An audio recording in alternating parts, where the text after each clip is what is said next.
And then I remember a very hard impact. We hit the ground. A commuter flight slams into a North Carolina neighborhood. What has just happened to us? Somehow the crew survives. To explain what happened, But the problem was the weather. All of a sudden, they ran into this rain shaft. but for investigators, weather alone can't explain the deadly impact. Rain did not cause this crash. Left to 15. Down. Push it down. Oh, wait, stop the tape. Did you just say push it down? Play it again. We replayed that a dozen times. Down. Push it down. Did he really say that? And what did he mean by that?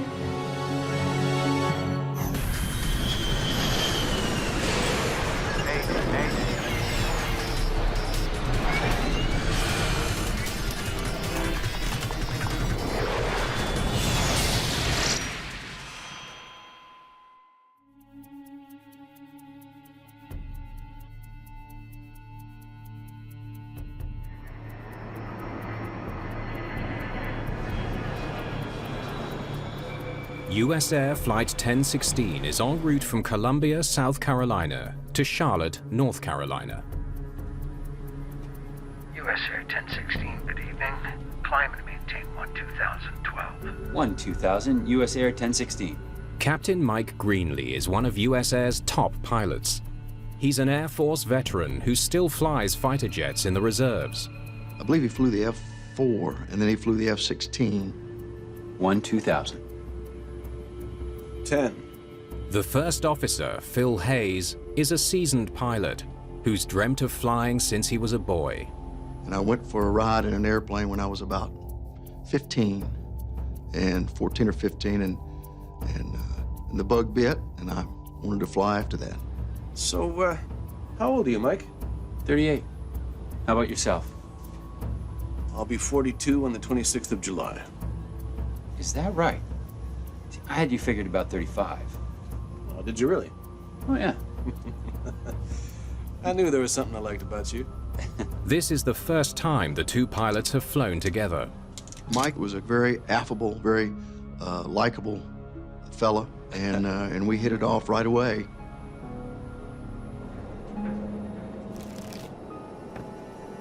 Many of the 52 passengers are traveling for summer holidays. This was a Saturday prior to July 4th, so there were a lot of leisure travelers. Can I offer you a snack? Flight attendant Richard DeMary has been in the job for 2 years. He enjoys his work so much that he looks for ways to get more hours. I picked up this flight as part of a series of flights over a number of days. It was a 3-day trip with multiple legs each day. Today's flight to Charlotte is on board a DC-9, one of the many aircraft types Greenlee and Hayes have flown. What kind of airplanes you fly corporate? Wow, a few Lear, Cessna Citation, King Air Beechcraft. Oh, that's nice equipment. Yeah, pretty nice. Flight crews at USAir typically were always very professional. And a lot of piston bangers, Navajos, and that stuff. Yeah? I got a lot of time in Navajos. Aztecs, Senecas. With that, there was a lot of trust in the individuals that you were working with, both from a flight attendant perspective as well as the pilots. The USAir crew is on its 4th leg of the day. They started out this morning in Pittsburgh, flew to New York City, then Charlotte, and on to Columbia. Now they're on their way back to Charlotte. There was no weather, there were no thunderstorms, there was nothing. It was a completely benign, beautiful summertime day. The DC-9 is now roughly 15 minutes from landing. Ladies and gentlemen, we're 40 miles from Charlotte. At this time, we'd like to ask the flight attendants to secure the cabin for arrival. Here, let me clear this away for you. The flight between Columbia and Charlotte was normal. Yeah, it was short. You know, even though it was a 50-minute flight, the actual flight time was much less than that. As they approach the airport, the skies begin to darken. More rain out there than I thought there was. We could see one little, what we refer to in the aviation business as a buildup. It has a little rain in it, but it's not anything to be concerned about. It's just a little shower. Mike reached over and turned the radar on. Looks like it's sitting just off the edge of the airport. The radar shows some rain directly ahead. Charlotte, USAir 1016. USAir 1016, go ahead. We're showing a little buildup here. Looks like it's sitting on the radial. About how far ahead are you looking, 1016? About 15 miles. The controller explains that he'll be directing them away from the rain shower. I'll, turn you just before you get there, about 5 miles northbound. Okay. Good call. USAir Flight 1016 is now less than 10 minutes from its destination. USAir 1016, Charlotte. Maintain 4,000, runway 18 right. 4,000 for the right side. That's 111 and 3, 181.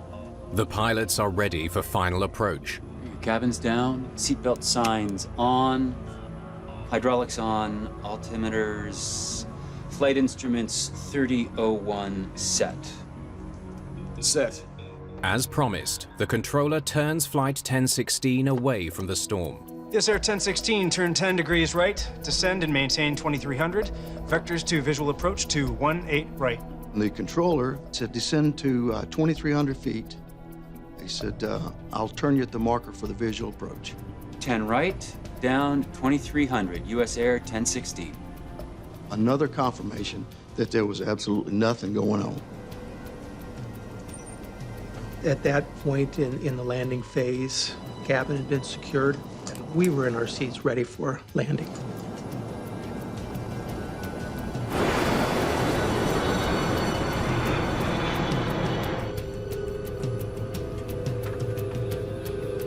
Gear down.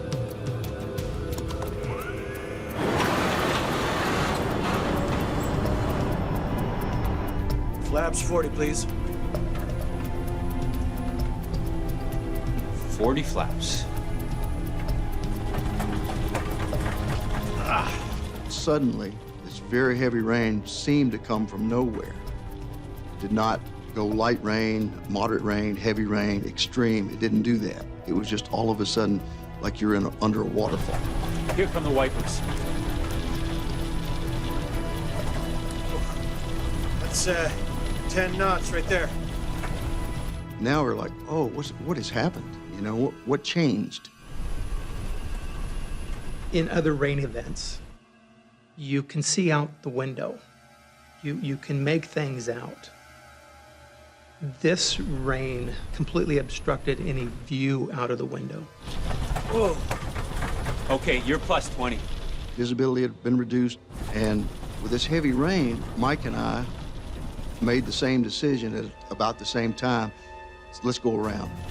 Take it around, go to the right. Let's play it safe. So I reached up and pushed the power up, started a right turn, and at this point, Mike picked up the microphone and he said, USAir 1016's on the go.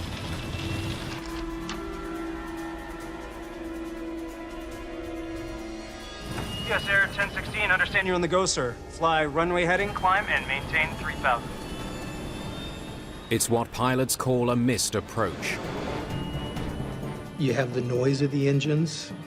You have the feeling on your body that you're climbing. Go-rounds are not that unusual. I've been in go-rounds before. But this is not a normal go-around. all of a sudden the aircraft wasn't flying anymore, it was just falling. And we were losing airspeed very, very rapidly. It was very alarming. This was not part of a go-around. Firewall power! Phil Hayes jams the throttles to maximum. We're sinking, and I'm preparing myself. I remember the stick shaker, and I remember the ground proximity warning system go off and said, pull up, pull up.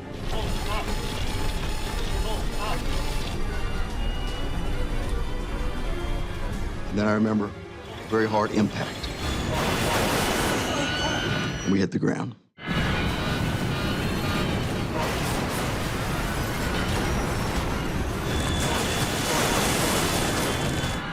We were sliding along the ground, and I started hearing the snapping of trees.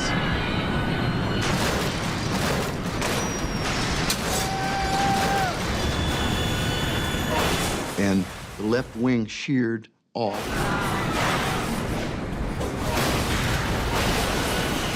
And the cockpit came to rest in the middle of a road.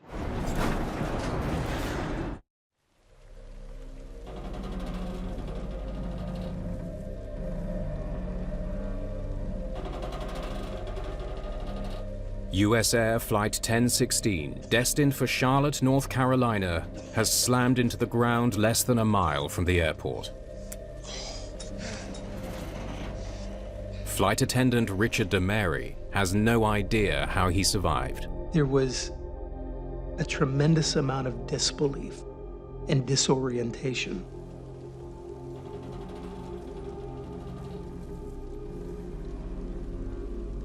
And it took a few seconds to get my bearings.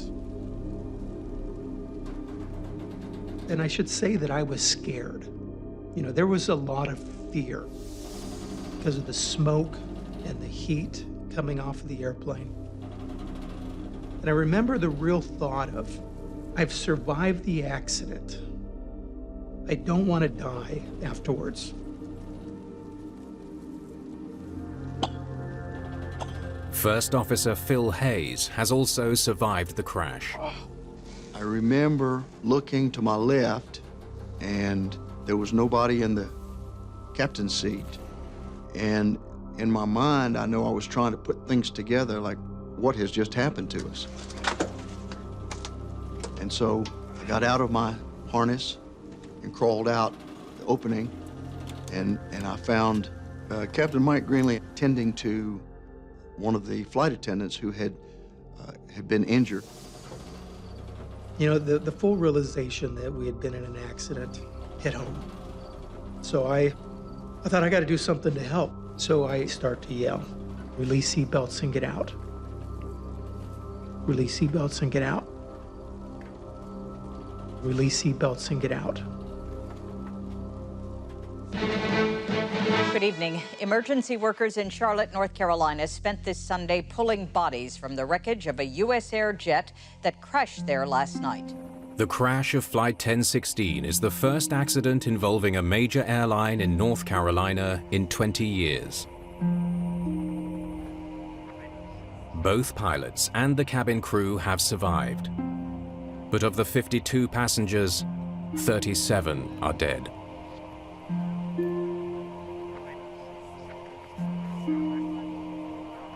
As I looked back at the wreckage, it was just very surreal. How could this have happened to us when the day was so benign, there was no weather, there was no threat? How could this have happened? Greg Feith, senior investigator with the National Transportation Safety Board, will lead the investigation. Anytime you go to an airplane accident site, a crash site, there's always this wave of emotion. I don't care how seasoned an investigator you are, because you know that people have been seriously injured or killed in that particular event. And so as the investigator in charge, you have to compartmentalize that because you can't get emotionally attached and still be able to do your job. Examining the wreckage is the team's first task. So what do we got? They must determine if a loss of engine power was a factor in the crash. They examine the DC-9's two Pratt & Whitney power plants. There are a variety of things that these power plant experts are going to be looking for to determine if, in fact, there was some sort of operational issue, mechanical malfunction or failure with the engine or engines. Right away, they spot something unexpected. Look at that. The thrust reverser on this engine is deployed. Their examination of the right engine indicated that the thrust reverser was in the deployed position and that the thrust reverser on the left engine was in the stowed position. And of course, that always starts the red flag up the pole, if you will, going, why is this one not in the same position as the other? Because they should be symmetrical. Thrust reversers are deployed on landing to help slow the plane down. They work by redirecting the engine's high-powered exhaust gases forward. If it happens in flight, that's detrimental, because if it happens on one engine, on a multi-engine airplane, you create an asymmetrical thrust situation. Maybe that's what brought this flight down. Like Mayday Air 004. 3 years earlier, in Thailand, Mayday Air Flight 4 crashed, killing 223 people. A thrust reverser was to blame. We've had thrust reversers deploy in flight, and depending on the speed of the aircraft, you can literally break that engine right off the aircraft. Closer investigation reveals abrasion marks on the metal of the right side reverser, marks that suggest a heavy impact with the ground. It's an important clue. Further analysis leads to a definitive answer. Investigators know exactly when and how the right side reverser opened. They were able to make a determination that the reverser on that right engine, even though it was deployed, happened during the course of the impact sequence and did not happen in flight. At least we know it wasn't thrust reversers. Eliminating one potential cause is a step forward for investigators. But they're still a long way from understanding what brought down USAir Flight 1016. Keep looking through this wreckage. See if you can find any clues. I want to speak with the crew. Perhaps the pilots can shed some light on what happened. The impact broke my foot and cut my head open. And so I was in the hospital about 3 days, I believe. And when we were released from the hospital, we were taken to a hotel. First Officer Phil Hayes meets with the NTSB. Thank you so much for seeing us today. We just have a few questions. This won't take long. We recognize that that this is not a pleasant time for them. They've been through what is most likely the most difficult professional event they've ever been through. On the day of the crash, can you tell us what happened? The problem was the weather. Tell me about the weather. Flaps 40, please. 40 flaps. All of a sudden, they ran into this rain shaft. We lost all visibility. Take it around, go to the right. That's when the captain called for the first officer, who in this case was the flying pilot at the time, to execute a go-around. They were going to climb to 3,000 feet, roll to the right to turn right, and of course you're bringing the power up at the same time. Next thing I knew, the aircraft was falling. It's a terrible feeling to feel the aircraft fall and you realize it isn't flying anymore. Why did you decide to fly into the storm in the first place? Pilots usually avoid thunderstorms because they can produce violent air currents that can cause turbulence or even damage the aircraft. You're always respectful of thunderstorms. The weather there was growing, that was the big thing, and it was growing quickly. That's a key indicator that the situation's deteriorating. Well, air traffic control told us the weather was nothing to worry about. And the controllers really did not say anything to us about it. I'll tell you what, USAir 1016. You may get some rain just south of the field. Might be a little coming off the north. In fact, some rain was misleading. It wasn't some rain, it was a very heavy thunderstorm. Investigators have learned that air traffic control failed to warn the crew of Flight 1016 that there was a powerful storm in their path. They mistakenly believed that it would be safe for them to land. The question now is why? Investigators need to understand why air traffic control in Charlotte didn't warn USAir Flight 1016 about a fierce storm over the airport. Oh, hey. Good to meet you. The air traffic controllers had more information, and they could see, and they had been watching this thunderstorm for much longer than the flight crew had. So we knew very early on was going to be one of the central areas of focus to understand it. Why did you tell the pilots the weather was good enough to land in? The weather reports told us it was. The controller reveals that he relied on a bulletin from the National Weather Service. It showed that conditions were well within limits for a safe landing. The reports on the field were light winds, there had been some rain on and off. There's nothing to key them to say that this is an unsafe condition and that they shouldn't continue to fly it. I even asked a pilot who landed 4 minutes earlier how it was. USAir 983, how was the ride in your final approach? Smooth. USAir 93. USAir 1016, previous flight just exited the runway. He said it was a smooth ride. It was fine, no problems. That's pretty significant. In that, all the information that crews have, real-time information from people flying for their airline, carries a lot of weight. The weather bulletin issued at 1836 was indeed correct. Conditions were clear to land. But minutes later, the skies over the airport opened up and heavy rain poured down. Take it around, go to the right. USAir 1016's on the go. USAir 1016, understand you're on the go, sir. Fly runway heading, climb, and maintain 3000. At the same time, the controller acknowledges the crew's missed approach. USAir 1016, understand you're turning right? Go ahead, 1016. He never gets a response.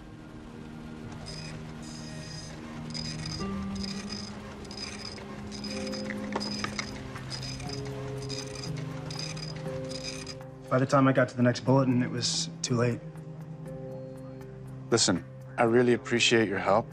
If I have more questions, is it all right if I call you? All right? Sure. Thanks. It's now clear to investigators that weather conditions at Charlotte Airport changed very quickly. What's unclear is why the controller's weather report failed to forecast the change. Let's see what we have here. They study the reports that the National Weather Service issued for Charlotte Airport that day. 1836. Light rain showers. 1840. Heavy rain showers. It seems the Weather Service correctly identified the change in conditions. But then they make an important discovery. It took 2 minutes for the Weather Service to transmit the new information in an updated bulletin. The problem came from the air traffic controllers not having a full body of information from the National Weather Service. Flaps 40, please. So they weren't providing real-time information to the flight crew. 40 flaps. They were very delayed in providing essential information that would have assisted this crew in their decision-making as they progressed towards the airport. Weather radar images soon lead to another discovery. This is crazy. Look at that. There are 2 storm cells moving in here As the USAir pilots were trying to avoid one storm formation, 1840. Another storm cell 1842. suddenly increased in intensity. They were blindsided. Here come the wipers. The late weather report left the crew unprepared for the sudden downpour. The critical question now: was the rainstorm strong enough to knock Flight 1016 out of the sky? We had to look at that to see if, in fact, this heavy rain shower had any kind of cause or contributing factor in this accident. NASA has studied this. Investigators review NASA research that shows heavy rain can stick to a wing, increasing drag and increasing the chance of an aerodynamic stall. If the volume of rain striking the aircraft is sufficient, it will disrupt the smooth airflow and decrease the efficiency, the lifting capability of the wing. Testing has shown that the amount of rain needed to stall a wing and cause a crash is huge, 30 to 40 inches per hour. Investigators examine precipitation data from the day of the crash. They want to know just how bad the rain really was. What they find is surprising. The rate of precipitation during the downpour was only 10 inches per hour. Not enough to bring the plane down. We were able to determine that there was a negligible effect of this heavy rain shower on the performance of the airplane. Rain did not cause this crash. If it wasn't the sudden downpour that caused Flight 1016 to fall out of the sky, what did?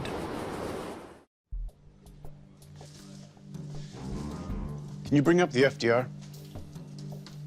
Evidence recovered from USAir 1016's flight data recorder is now ready to be examined. So, what do we got? The device captures critical indicators, such as airspeed, altitude, and the position of key flight controls. Can you blow this up? Almost immediately, they come across something puzzling. Look at that. The data shows that seconds before impact, the airspeed inexplicably begins to fluctuate. The airspeed's all over the place. Oof. That's 10 knots right there. First, it falls by 10 knots. Whoa. Then it increases by 30 knots. Okay, you're plus 20. You could see the change on the airplane because the airspeed started jumping. Airspeed is the speed on an aircraft relative to the air it's flying through. If the plane encounters a tailwind, airspeed drops because the rate of airflow over the wings decreases. A headwind has the opposite effect, increasing airspeed by accelerating the airflow over the wings. What happens is you have a performance increase because you're flying into a headwind. Maybe the wind brought this plane down. Could strong winds be the culprit? To answer that question, investigators will need precise wind data from the time of the crash. Yeah, thank you. Like dozens of other U.S. airports, One here. Charlotte Airport is equipped with a system of special wind sensors. One here. One here. Here. Here. And here. 6 in total. The low-level wind shear alert system is a number of anemometers, wind speed and direction sensors that are placed in various places around and near the airport.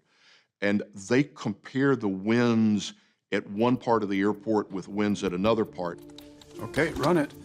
Investigators hope the combined data from all 6 sensors at Charlotte Airport will tell them just how dangerous the winds were on the day of the crash.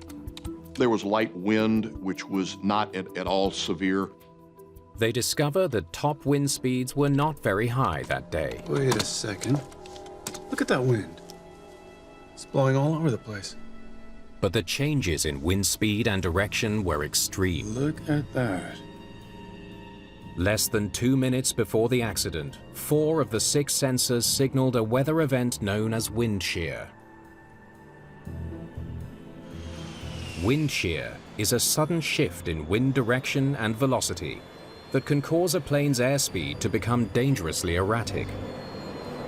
What makes the wind shear events near the airports at low levels very hazardous is because the aircraft coming in for landing have very low airspeeds and are close to the ground. So there's not much room for managing the energy state of the aircraft. Investigators may finally be close to a breakthrough. Let's get this data to NASA, see what they make of it. But they won't know if it was wind shear that brought down the DC-9 until experts analyze the weather data in detail.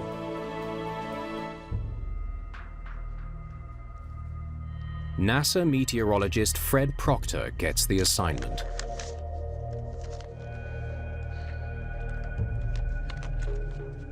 I was asked by the NTSB to help them understand what happened in this event and whether or not wind shear was a factor in the accident. Okay, let's see what the data tells us. Adding temperature, humidity. Using a weather simulator, Proctor enters the airport wind data along with other key variables. I used a model that I had developed earlier and used in wind shear studies to recreate the thunderstorm that occurred on that day. That should be it. Let's check out this simulation. And so from there, I began to piece together or reconstruct the accident event. The simulation renders the forces within the storm in precise detail. Oh, that's incredible. Proctor makes a startling discovery. The DC-9 didn't just encounter wind shear. It flew into something even more deadly. NASA meteorologist Fred Proctor now has the complete picture of the violent weather event that blindsided USAir 1016. That's no wind shear. It's a microburst. A microburst is a strong low-level downdraft that spreads out at the ground and creates strong low-level wind shear. The microburst downdraft hits the ground with tremendous force, spreading out in all directions and creating wind shear. You can think of it as suspending a cold block of air like an anvil and then pulling that support out from under it. When it starts down, it has enormous force. When you hit the shear, it's like you're coming to the top of a roller coaster, and then it's like the bottom drops out. It has long been known that these powerful downdrafts can be lethal for aircraft during takeoff or landing. There were a number of accidents in the 60s and in the 70s that were attributed to a microburst or wind shear type environment. We just didn't know what to call it then. We hadn't had a lot of information. Nobody really studied it. In 1985, a microburst caused the crash of Delta Airlines Flight 191 at Dallas-Fort Worth. 135 people died, spurring a major effort to find ways to reduce the threat. Following Delta 191, NASA and a number of people within the industry started to study thunderstorms and this microburst, and they found that the microbursts were far more prevalent and numerous than previously thought. The NASA simulation not only confirms that the DC-9 was hit by a microburst, it reveals that it was one of the most powerful researchers have ever seen. This wind shear event would have been in the top 1% of most intense microbursts that we had looked at. I've only seen maybe 1 or 2 cases where microburst wind shear was actually stronger. Investigators now know that it was an extreme microburst that brought down Flight 1016. But their questioning doesn't end there.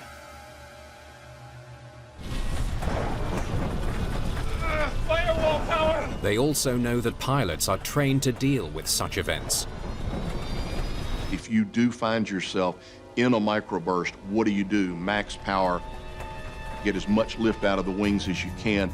Try to keep it flying because you'll be through it fairly quickly. Why weren't the pilots of Flight 1016 able to recover and avoid disaster? The NTSB gathers pilot training materials from USAir in the hope of answering that question. Those pilots had been trained in the simulator to a variety of different types of scenarios that were based on accidents and incidents in the past. And at this point, crews had been trained in the event that they encounter microbursts. They were trained to traverse them safely and get out of there. Investigators learn that USAir trains its pilots to do two things in the event of a microburst: apply firewall power and raise the nose into a climb. If you're going to do this wind shear environment escape maneuver, you go full power and nose up. You get maximum performance to fly through this environment. But did the pilots even know there was a risk of wind shear? We need to know what was going on in that cockpit. Ready? Okay, let's hear it. Ladies and gentlemen, we're 40 miles from Charlotte. Flight 1016's cockpit voice recording is the investigators' best hope of finding an answer. More rain out there than I thought there was. Looks like it's sitting just off the edge of the airport. The recording reveals that the crew saw the storm forming over the airport. The pilots were confident they could handle it. If we have to bail out, it looks like we'll bail out to the right. Amen. So I think we should be all right. Chance of shear, heads up.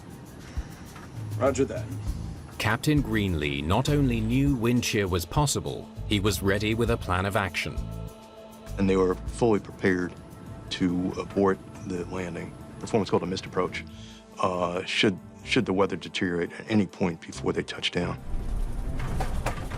Investigators also discover that when the microburst hit, the pilots initially did the right thing. Max power. Max power. They initiated a normal missed approach and started to accelerate, pitch the nose up, increase the power on the engines, normal routine go-around. Max power. But as they continue listening, they hear something completely unexpected. Down. Push it down. Wait, stop the tape. Did he just say, push it down? Play it again. When we heard the captain say, down, push it down, we replayed that statement a dozen times, trying to put it in context as to, did he really say that? And what did he mean by that? Flaps to 15. Down. Push it down. Based on their training, they should keep the plane's nose up to climb. But the captain tells his first officer to drop the nose. Down. Push it down. We were all surprised when that came out. None of us were expecting that. It goes against what pilots are supposed to do in a wind shear escape maneuver. If he didn't push the nose over, they wouldn't have flown into the ground. Firewall power.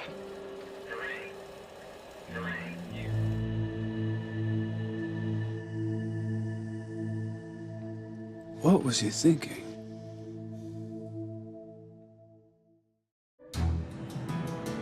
Investigators return to the USAir pilots, hoping to learn why they didn't keep the plane's nose up, as they were trained to do. Hey, good to see you. Listen, I need your help with one thing I just can't understand. Why did the captain decide to push the nose down? I don't really remember. I'm not sure if I have a clear recollection of that, of him saying that, or if I just remember listening to it on the cockpit voice recorder. All I remember is that we were losing airspeed. We could have stalled. They were re-interviewed about that and why the captain called for that. And I don't believe that we got an answer that explained it. And when we showed him the data and we let the captain and the first officer listen to the cockpit voice recorder, it's like, that's you. Why'd you say that? Don't know. Okay.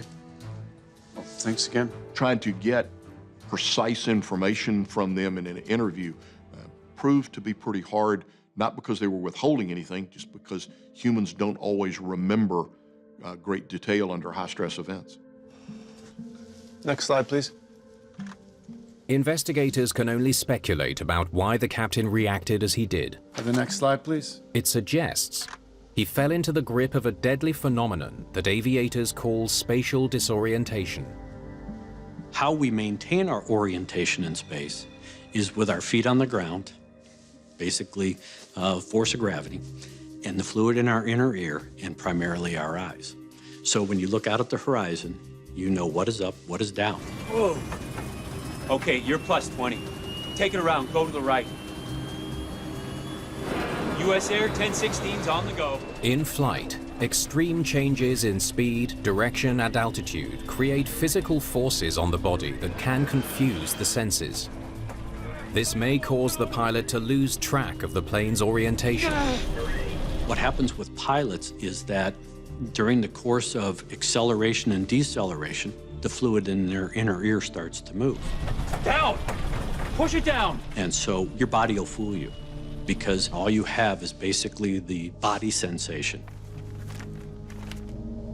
He's coming in for his landing. Then he gets hit by the thunderstorm, so he decides to do a missed approach. But just as they're climbing, the microburst pushes the plane down and slows the airspeed. Now, the captain believes that the plane is about to stall and that they're pointed up. And a stall that close to the ground would have been catastrophic. But in reality, they're nearly level. So he tells the first officer, push the plane down. Down! Push it down! For Captain Greenlee, Firewall power! it would have felt like the DC-9 was in a dangerously steep climb, a false sensation called somatographic illusion. The somatographic illusion is a very disconcerting illusion because your body sensations can trick you. He thought we're pitching too fast when in fact it was perfect. Had they been able to just sustain the flight for another 30 seconds, they'd have been out the backside.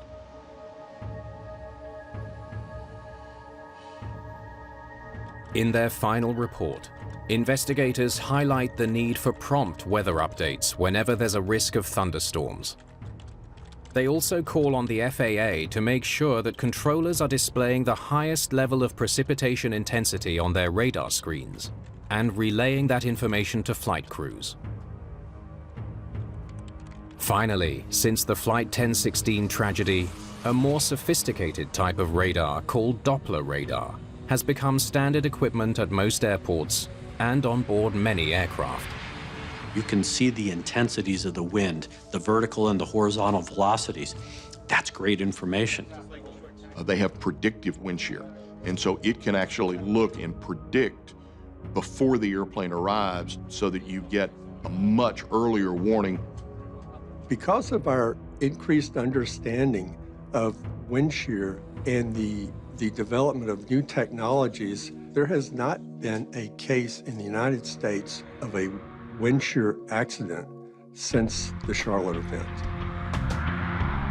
Both Mike Greenlee and Phil Hayes resumed their flying careers, eventually becoming pilots for American Airlines when American merged with US Airways in 2013.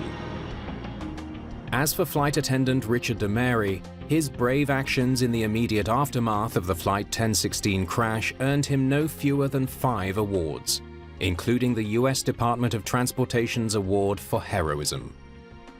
I believe that while I was the individual in the event, the awards really represent a recognition of the flight attendant profession, and that flight attendants play a role of extreme importance on each and every flight.